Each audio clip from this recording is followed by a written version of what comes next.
The plank is a fantastic exercise that most people do wrong. In this video, I'm going to show you not only how to do a plank with the correct form, which will aid your back pain, I'm also going to show you how to make the plank much harder so that it boosts your abdominal muscle growth.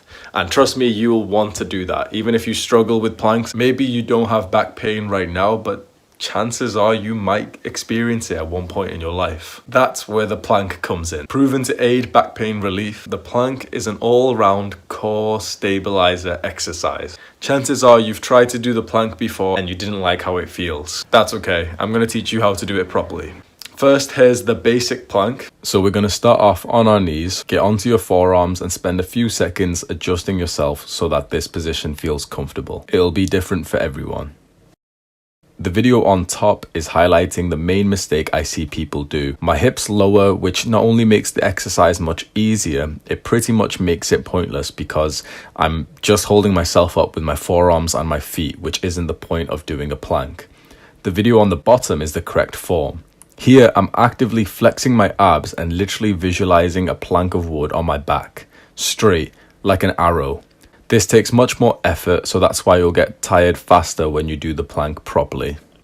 And now let's move on to the long lever plank. This variation of the plank makes it much harder, but it results in much more ab growth. So if you want six-pack abs and a stronger core, do this version. Personally, I would recommend anyone who can do the basic plank for at least 30 seconds to at least try to do the long lever plank. Even if you can only hold the advanced version for 5 to 10 seconds, you'll make much faster progress if you choose the more challenging version of the exercise. For the long lever plank, start off in the same position.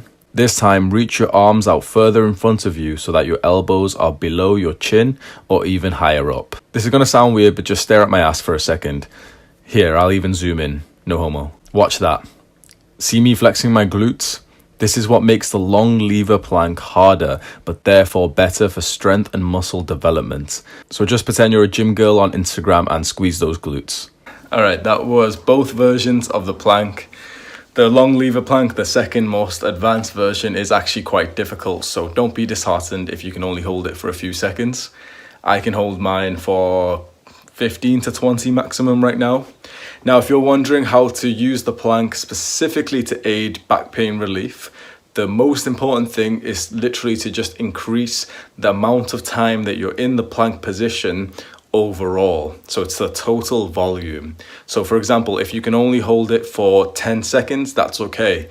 Just do it 10 seconds, do it a couple times a week, 3 times each day, and you'll slowly build up the amount of time that your body has been in that position and is strengthening those stabilizer muscles. It doesn't really matter how long you can hold each plank for, so it's all about your total volume.